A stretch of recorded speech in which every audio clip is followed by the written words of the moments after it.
pessoal, beleza? Eu sou o Rodrigo Bibo, estou aqui com o Cacau Marques, num BT Papo. Ó, gente, ressuscitamos o BT Papo. A gente tinha, né? Quem acompanhou aqui semana passada ou semana retrasada, viu que a gente deu um nome, mas é um nome muito sério, não queremos brincar com coisas sérias. Então a gente ficou aqui, ó, BT Papo, que é um quadro antigo aqui deste canal no YouTube, Mac ainda. O Mac editava, o Mac criou a abertura do primeiro BT Papo.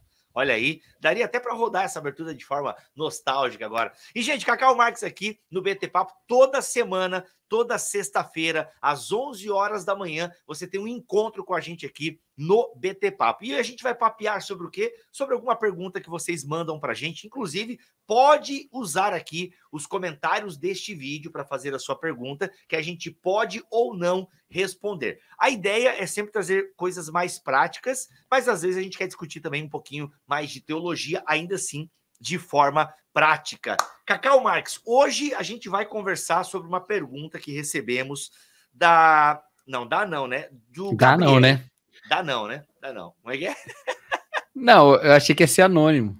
Não vai ser anônimo? Ah, vai... é verdade. É verdade. Eu vou... É verdade. É que eu conheço a pessoa que fez a pergunta, é aluna da IBT. O editor deixa blipado. Deixa. Seria legal. Aliás, é melhor manter assim você pode fazer a pergunta que você quiser, que se a gente escolher a sua pergunta e as pessoas, pô, nada a ver essa pergunta, mas não, a gente respeita você, respeita a sua dúvida. Mas a pessoa aqui, que é aluna da IBT, da Escola Bibotalk de Teologia, onde eu e o Cacau somos professores, aliás, aulas ao vivo toda semana comigo e com o Cacau, ele diz o seguinte: estudar a soberania de Deus, que inclusive é uma das aulas da IBT, me deixou um pouco fatalista. Me deixou... O que seria um pouco fatalista, Cacau? Como é que você entenderia essa autodefinição desse ouvinte aqui? Pelo que eu entendi, a ideia é de um determinismo, né? Que as coisas já estão dadas e não tem como mudar e já está decidido e, né? Exato. E acabou, ele diz que está errado, ele sente que está errado. Que esse fatalismo, assim, tipo, já está tudo pré-determinado, programado. Ele acredita que está errado e tal. Até porque na aula que nós demos na EBT, na verdade eu dei sozinha essa aula, a Cacau não tinha chego ainda, eu deixo essas coisas bem abertas e deixo também um pouco do campo do mistério, né? E a gente vai falar um pouquinho sobre isso nesse BT Papo. Como combater isso? Como combater esse sentimento, Cacau, de que, pô, Deus é soberano e tá tudo dominado, tipo, tudo pré-determinado. Tá tudo dominado. Esse hino é muito legal. Agora é o seguinte, né? Porque afinal tem aquele versículo que não cai uma folha. Não é o versículo, gente. Tá? Ou seja, essa ideia de que, cara, tá tudo programado, tudo determinado por Deus. Como é que a gente balanceia, como é que a gente equilibra isso? Até porque, professor Cacau, estamos num mundo cruel, onde estamos há 1 ano com guerra na Ucrânia, onde, né, Yanomamis estão há décadas vivendo abandonos e, né, a situação agora ficando cada vez mais visível para nós, enfim, um mundo cruel, um mundo onde existem coisas ruins acontecendo. Como é que a gente entende soberania de Deus? Pô, Deus está determinando tudo isso? Enfim, assunto complexo que a gente vai poder conversar um pouquinho nesse BT Papo hoje. Na verdade, eu acho que você até ampliou mais a pergunta dela, né? Caraca, então vamos voltar para a pergunta, depois a gente amplia. Não, porque eu acho que ela... Bom, não sei, talvez eu tenha entendido errado também a pergunta. Mas, assim, são coisas para a gente falar... Vamos falar em etapas para não vamos lá, vamos fazer a teologia do Jack Stripador, vamos por partes. Brincadeira, gente. Então, em primeiro lugar, assim, a gente tem que tomar alguns cuidados. Esse debate entre a soberania de Deus e a determinação de todas as coisas, e a liberdade humana, e essas questões todas, elas costumam ser, esses temas costumam ser encarados a partir de uma perspectiva muito mais recente do que as preocupações dos autores bíblicos mesmo, tá? Então, são questionamentos muito mais típicos de épocas posteriores do que da época bíblica mesmo. Quando você lê a Escritura, ainda que essa tensão exista de alguma maneira, porque nós não vamos negar que ela existe, né? Ela não é uma uma preocupação prioritária resolver esses problemas, entendeu? Não é a primeira coisa assim que eles estão preocupados em resolver. E parece que a Bíblia está tranquila em manter um tanto essa contradição e esse paradoxo. Então começa por aí, né? Tá, ô Cacau, vou te interromper. Qual que é essa contradição, esse paradoxo, para deixar bem claro o que tu está se referindo? Que contradição e que paradoxo, né? Que é esse que você está se referindo? Da ação de Deus e das escolhas humanas, as coisas que acontecem no mundo e o governo de uma soberania, de uma soberania divina que nada sai do seu controle e a dinâmica da vida, a liberdade humana, o nosso relacionamento com ele como um Deus pessoal. Essas coisas todas parecem estar em conflito, né? Até mesmo o papel da oração, né, Bibo? Tantas vezes essa pergunta aparece, né? Se Deus sabe de tudo, por que eu tenho que pedir e tal? Então, primeiro que essa não parece ser uma preocupação bíblica prioritária, sabe? Resolver essa questão. Isso são questionamentos que aparecem posteriores, mas que têm valor. Eu não falo isso para a gente desmerecer a pergunta e nem a crise em si, porque essa crise é uma crise real. Crise, tô falando de crise pessoal, tô falando da crise temática, né? Exato. Da antítese aí que a gente vê colocado. Então começa por aí. Além disso, não, aí a gente tem que entender alguma coisa. Quando a gente entra muito nessa lógica e ignora o elemento que é essa tranquilidade com qual o texto bíblico lida com isso, né? sem transformar isso numa coisa central, né? Quando a gente entra mais no tema em debate do que na revelação em si, a gente corre um risco muito grande de transformar Deus num conjunto de regras. E essa é uma questão que eu tenho comigo, assim, muito séria sobre o debate calvinismo e arminianismo, sabe? Eu acho que frequentemente esse debate leva a gente a uma imagem de Deus que é uma imagem mecanicista, né? E não uma imagem pessoal de Deus, sabe? Então, se eu acredito que Deus é soberano, ele tem que ser soberano em absolutamente tudo, não pode ter nada que tenha uma livre agência de um outro ser, né? Não, se eu creio que Deus se eu creio que existe o livre-arbítrio, então tem que haver o livre-arbítrio igual para todo mundo, com as mesmas condições, porque se Deus resolver intervir de alguma maneira, né, para dar uma vantagem, vamos dizer assim, para alguém, ele está sendo injusto, né? Então eu transformo essas regras que prendem Deus, isso é uma questão complicada. Então, quando a gente volta para a Bíblia está tranquila em afirmar que Deus sabe de todas as coisas, que ele criou todas as coisas, que nada escapa da sua mão, que nada escapa do seu governo, né? Que ele sabe as palavras antes que elas saem da nossa boca, que ele sabe o futuro, que ele, né, sabe tudo isso, né? Aliás, a doutrina claro da Previdência. Olha o velho falando em Previdência aí. A da providência tem a ver com isso, né? O Deus, ele prevê, né? Por isso que ele tem essa providência. Como ele prevê, ele consegue prover, ele consegue prevenir, ele consegue governar, né? Tem muito a ver com isso. Sobre esse lance aí, Cacau, não esquece a tua linha de raciocínio, que tá muito legal, mas eu gosto de pensar, mas não, né? Somando ao que você está dizendo, a gente vê isso na própria Bíblia, né? Os salmistas falam muito sobre isso, sobre a soberania de Deus, que governa todas as coisas, é o Senhor dos senhores, né? Então você tem isso nos Salmos, toda a criação, a gente vê os salmistas falando desse controle de Deus e como ele é soberano, ao mesmo tempo em que lamenta pelas contingências da vida. Nesse sentido, você não tem ele lamentando, Deus, tu que sabe todas as coisas porque isso está acontecendo comigo, né? Ele lamenta porque isso está acontecendo e sabe que o Senhor é Deus e que é o pastor e tal. É muito interessante. Não quer resolver essa tensão, né? E aí também tem os chamados ao arrependimento para os seres humanos, os chamados para as decisões corretas.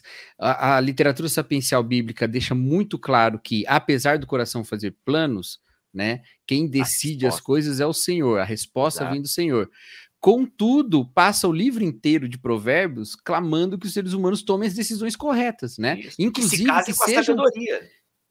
que sejam prudentes e planejem. Então, apesar do plano ser limitado à decisão de Deus, a gente é chamado a planejar, né? Exatamente. Então, e tem mais um elemento que é importante de colocar, que às vezes a gente ignora. a Bíblia fala sobre Deus se arrependendo. E aí, calma. Tudo, eu não tenho problema, eu não tenho problema com o esforço teológico de falar sobre a semelhança de Deus com da aproximação dos autores bíblicos que fazem de Deus com seres humanos, do sentimento de Deus em relação ao sentimento humano. Não, ali está atribuindo a Deus um sentimento humano. Eu não tenho problema com isso. Eu acho que é uma explicação plausível. Há outros que vão afirmar de maneira muito mais enfática, né? Não, está dizendo que arrependeu mesmo e tal e tal. Eu não tenho problema com a ideia... Né? Eu gosto da tradução "se entristeceu". Mas eu não tenho problema com... Pode ser melhor traduzido por entristeceu. Deus se entristeceu com o que está acontecendo com o ser humano. Mas aí depende, né? Depende, porque uma coisa é Deus se entristeceu com o que o ser humano faz. Isso aí tudo bem, isso vai aparecer em vários momentos, né? Mas outra é dizer que ele resolveu tomar uma decisão diferente do que ele tinha decidido antes, independente da... Entendeu? Uhum. Então, assim, é uma consequência que levaria... Não, deixa só, porque não vai ficar confuso. O que eu quero dizer, assim, eu não tenho problema com essa explicação de que isso é uma antropopatia, sei lá, né? Deus está sentindo como ser humano, está sendo colocado, atribuído a Deus um sentimento humano, assim como a gente faz com antropomorfismo, né? Falar de partes humanas em Deus, forma de Deus e tal. Eu não tenho problema com isso, eu acho uma explicação plausível e boa, inclusive. Mas a gente não pode esquecer que essa é a maneira como o autor bíblico resolveu escrever, inspirado pelo Espírito Santo, para nos comunicar alguma coisa sobre Deus. E isso é muito mais sobre um Deus que age em liberdade conosco do que sobre um Deus que é fatalista, ok? Então, independente de você pensar se está tudo determinado ou não, deve-se compreender que na Escritura o ser humano é chamado para uma relação dinâmica com Deus. E isso toca vários aspectos da nossa espiritualidade, inclusive o da oração, que eu acho que é quando esse tipo de coisa se concretiza na nossa vida prática. A oração, o pedir e dar-se-vos-á, né? E se você não pedir, se você não vai receber, isso é uma questão que aponta o tipo de relacionamento que nós temos com Deus. Um relacionamento em liberdade. E um relacionamento, que eu gosto de usar essa palavra, um relacionamento dinâmico. Não é um relacionamento estanque, como se eu estivesse lidando com Deus como quem lida com uma força da natureza, sabe? Eu saí de férias agora há pouco tempo atrás, Bibo, e aí a gente estava no Nordeste e tinha alguns passeios que a gente tinha que fazer que dependia da maré, né? E, eu, apesar de eu ter nascido numa cidade de praia, eu nunca morei numa cidade de praia, né? Então, assim, essa coisa toda do mar, para mim, é impressionante.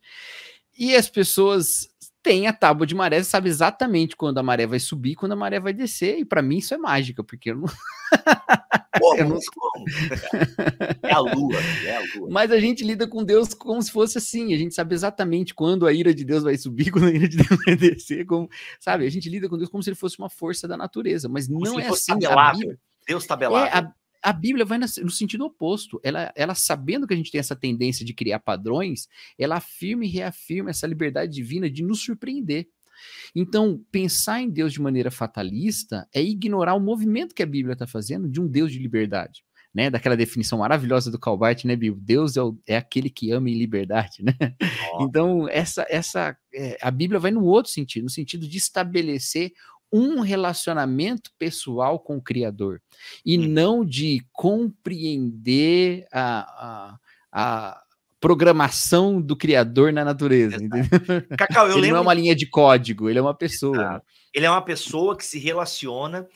O fato de Deus, né, se arrepender ou voltar atrás em alguma coisa que falou, isso não tira sua soberania, porque eu acho que aí é onde há um exagero nessa compreensão da soberania divina.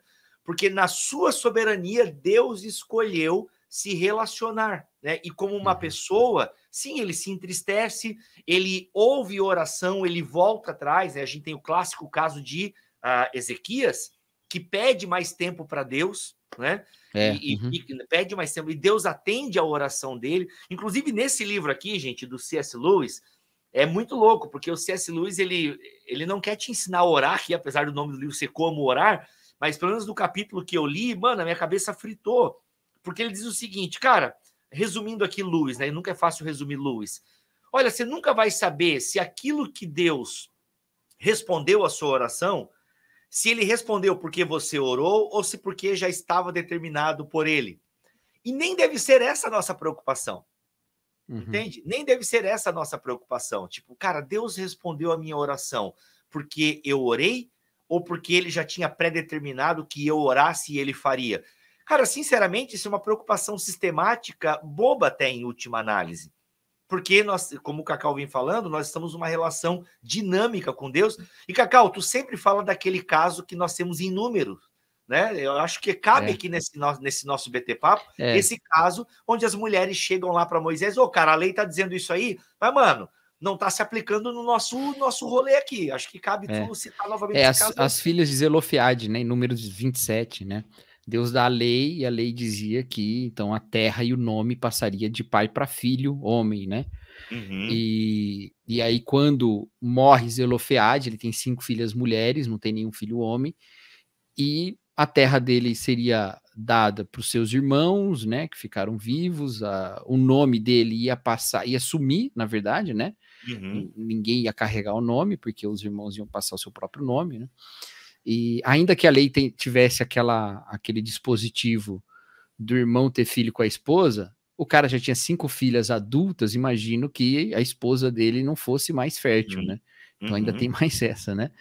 Então elas vão até Moisés e falam, olha, Moisés, não é justo, né, que o meu pai que morreu sem ser por um juízo divino, né, morreu, o termo lá, morreu pelos seus próprios pecados, né, tipo assim, não foi porque ele participou de uma rebelião, de uma coisa, morreu porque todo mundo morre, né, ele só deixou filhas mulheres e o nome dele sumir e a terra dele ir para outros clãs e não ficar aqui, né, e aí Moisés vai consultar a Deus, mas isso é uma lei que Deus deu, né, Moisés vai consultar a Deus e Deus fala, não, elas têm razão, né? Elas têm razão. Ele tinha dito uma coisa e foi falar, não, elas têm razão. E aí ele coloca uma emenda constitucional na Torá. Cara, sensacional. Mas foi ele que deu a Torá, entendeu? Aí, pois é. Assim, gente, aí a gente entende. Aí que é o negócio, que eu acho que eu nem ia trazer esse texto, mas foi muito bom que você colocou. Porque aí a gente pensa assim, Deus não podia já ter colocado isso de início? Exatamente. Podia, mas por que ele deixou essa abertura? Aí, tudo bem, é uma interpretação, mas eu acredito que ela não está tão longe da verdade. Moisés era uma espécie de mediador da lei, certo? Porque Moisés não inventou uma linha da lei, foi Deus que deu para ele. Ele só mediou, ele recebeu de Deus e levou para o povo. Ele é um mediador da lei ali. Então, ele era o intérprete prioritário da lei, ele estava numa posição de interpretação porque ele recebeu de Deus mesmo. Chegou uma questão que ele não sabia responder, ele leva para Deus e é Deus que dá a solução. Quem que levantou, quem que leu, quem que interpretou essa lei de maneira... E viu a realidade e falou, peraí, tem alguma questão aí. Foram aquelas mulheres. Então se estabelece uma dinâmica entre os seres humanos, um relacionamento dinâmico de liberdade, porque Deus é um Deus que está num relacionamento dinâmico conosco. Abre-se a oportunidade de outras pessoas interpretarem a lei, não fica só com Moisés, abre-se a oportunidade e a dependência de que pessoas em contextos diferentes façam teologia, porque Moisés não era mulher, então uma mulher vem fazer teologia, porque está trabalhando com o logos de Deus, com a palavra de Deus, a lei, então elas estão fazendo teologia ali, levam para Moisés. Então isso tudo é uma maneira da gente ver essa questão da liberdade.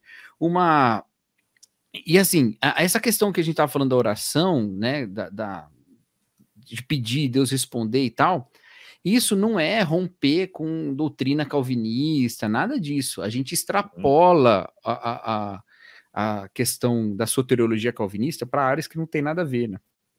Tipo o calvinismo do amor, né? Que tipo assim, tem a pessoa predestinada para mim. Então, cara, aí...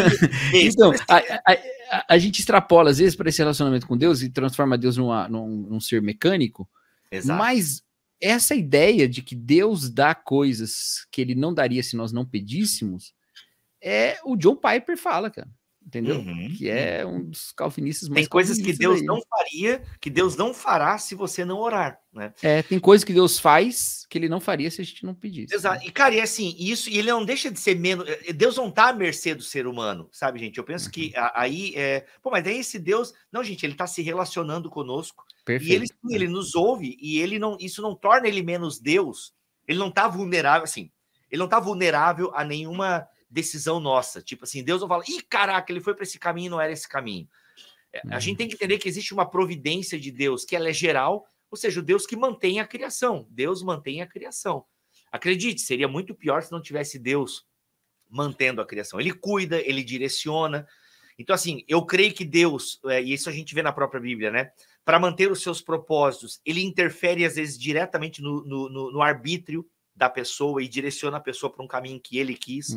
Ao passo que outros, ele não interfere e a humanidade, né? Parte da humanidade, seres humanos, escolhem caminhos, sofrem as consequências por esse caminho. E ele não é menos Deus por permitir que isso aconteça. Então, existe uma providência geral de Deus que mantém o mundo no eixo, e existe também uma providência específica. E ele vai, né, na sua soberana vontade, quando ele tem algo específico, isso vai acontecer, independente da gente. Vai acontecer. Outras coisas não vão acontecer se nós, como agentes, não tomarmos uma postura e uma decisão. E, cara, isso fica muito claro. E ainda que Deus já saiba de tudo isso, já sabe o que vai acontecer. Exatamente, né? Ele já sabe. Mas ele está num relacionamento conosco. E nós não sabemos, tem mais essa também, tem esse elemento. Às vezes a gente quer se relacionar com... Mas se Deus já sabe, então já está determinado. Aí a gente perde a nossa condição humana, que é dessa ignorância, que é uma coisa muito presente, inclusive, em Eclesiastes, né? Essa condição do ser humano de não saber o que Deus vai fazer. Eclesiastes, ele não tem nenhuma pretensão em deixar de ser humano, né? Ele não tem nenhuma... Pelo contrário, ele fala que é justamente um problema, né? Que Deus coloca a eternidade no coração do homem, que é justamente para a gente não saber os planos dele, né? Então isso é uma parte da condição humana.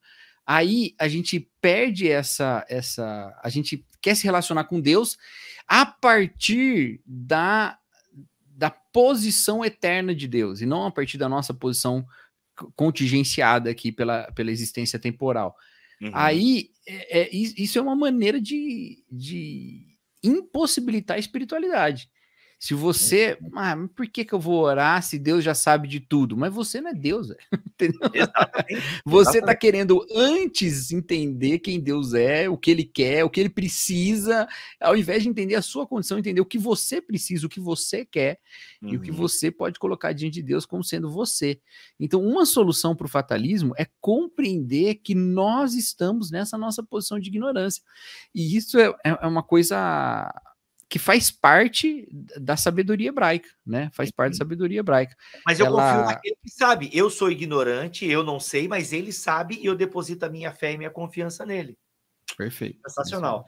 E aí, assim, então, esse lance da providência divina, né, geral, específica, obviamente que ela resulta, né? Tem a questão do problema do sofrimento. Aí eu vou deixar o seguinte, aí você vira aluno da IBT, que eu tenho uma aula sensacional com o Guilherme Nunes sobre o problema do mal. Onde é que está a providência de Deus no mal? Está sensacional essa aula. Biba, eu não quero virar aluno de vocês da IBT. Então, ouve o BTcast, o problema do mal, que a gente tem também uma conversa com o Jonas Madureira lá, bem legal, e esse está gratuito, você pode ver lá. Porque entra, né, nessa soberania de Deus, entra a questão do problema do mal, que a gente não vai entrar aqui, porque a gente tem o BTcast gratuito para você poder ouvir, e nós temos uma aula inteirinha sobre isso, também uma aula de 1 hora com o Guilherme Nunes sobre o problema do mal, a questão da soberania divina e tal.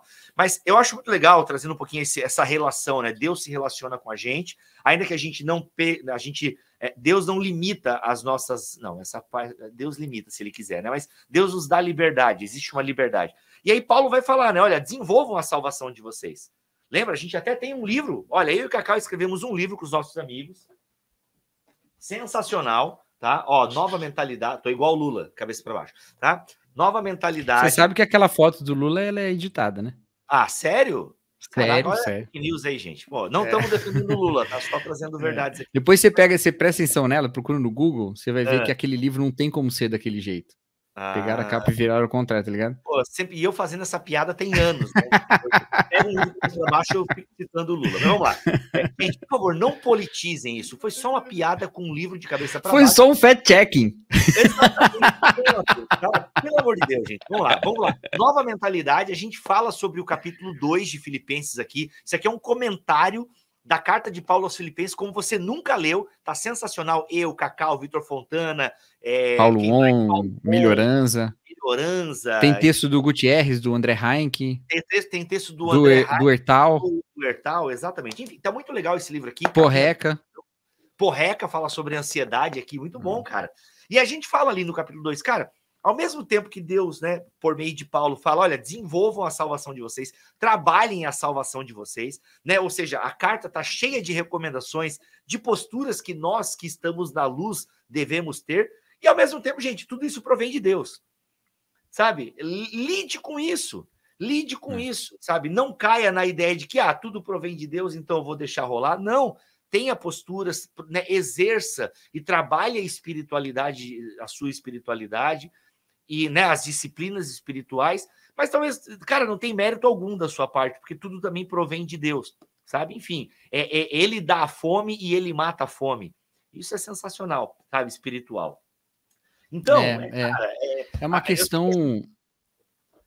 Não, eu ia dizer que a gente tem, às vezes, respostas, tipo, tipo, sabe, tipo 1 mais 1, 2, sabe, a gente quer, assim, porque a gente gosta de ter a sensação de controle, e tem essa ideia de controle cognitivo, sabe, tipo, não, eu quero entender os mistérios, eu quero ter explicação para tudo, cara, e às vezes não tem, e tudo bem não ter, né, a gente não tá aí para ficar comendo, a gente não tá comendo a árvore do conhecimento do bem e do mal, entendeu? Não, a gente confia naquele que discerne o que é bom, o que é mal, aquele que sabe, aquele que providencia, que pode usar até mesmo o sofrimento para algo bom, e às vezes não vai ter nada bom do sofrimento e a gente não entende, sabe?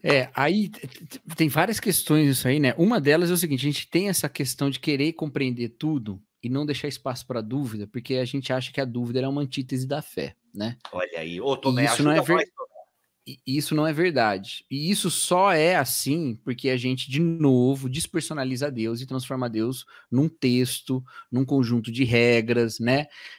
Uma doutrina. Deus como o background da existência humana. Então, assim, né, igual você tem em filmes especulativos, filmes de ficção científica e tal, tem as regras ali, né? Que ninguém tá te contando as regras, mas elas estão por trás. A gente acha que Deus é isso, esse conjunto de regras.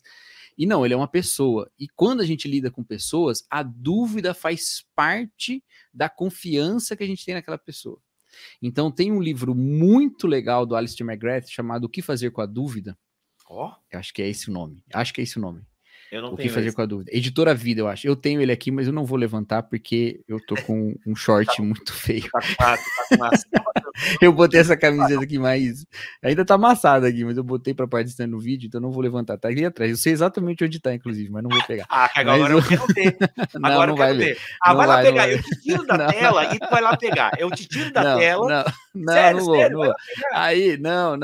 Aí, cara, nesse livro, o Alistair McGrath, ele faz uma analogia que eu acho maravilhosa, cara. Ele diz o seguinte, se você vai num lugar e conhece uma pessoa, se interessa por ela, né? Finge que você vai numa festa lá e conhece uma menina lá, tal, se interessa por ela e tal. Vai e conversa com ela.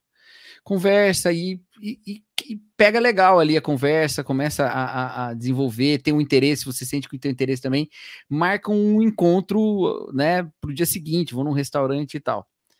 Você vai encontrar nessa pessoa, quando você vai encontrar com essa pessoa, você tem uma certa fé, né? Você tem uma certa confiança de que a pessoa é uma pessoa legal, de que, né? Mas você tem um monte de dúvidas sobre ela, porque você não sabe um monte de coisa. Então, essa dúvida faz parte desse relacionamento. E todo relacionamento pessoal, ele envolve a dúvida e o conhecimento, né? Eu comemorei 10 anos de casamento com a minha esposa agora, né? Essa semana. Nós conhecemos muito um ao outro. Semana passada. Nós conhecemos muito um ao outro. Mas tem um monte de coisa que a gente ainda vai conhecer, e tem um monte de coisa, e as circunstâncias mudam, e a gente vê, e a gente muda, né? Isso. Então, todo relacionamento pessoal passa por ter confiança e dúvida. Se alguém perguntar para mim, você confia na sua esposa? Totalmente. Por que você confia? Porque eu conheço ela. Então você sabe exatamente tudo que ela vai fazer em toda circunstância? Claro que não. Ninguém sabe isso sobre ninguém, nem sobre a gente mesmo a gente sabe, né? Exatamente. Então essa questão que ele coloca eu acho muito boa para deixar a gente um pouco mais tranquilo a respeito do mistério e da dúvida, né? Faz parte do relacionamento com Deus. Então caminhe dessa maneira.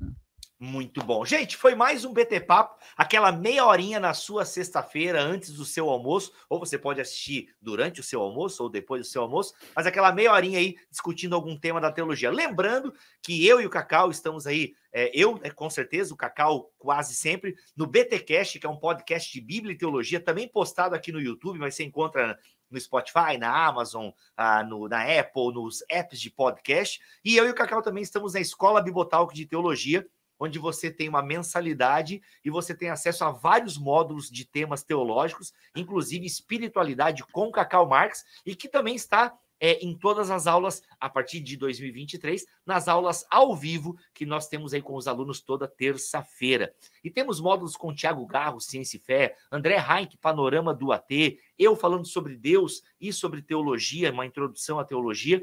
E é isso, estamos construindo uma plataforma, engasguei com saliva e o café. Estamos construindo uma plataforma de teologia bem legal e você pode vir já com a gente, construir junto com a gente. Fora que os próprios alunos se ajudam pra caramba lá no grupo do Telegram. Hoje, inclusive, na data de gravação deste BT Papo, a galera tem encontro à noite, é sensacional. Tá bom? É isso. Cacau, sexta-feira que vem estaremos juntos, se Deus quiser assim permitir, com mais um tema aí, batendo aquele papo. Tchau.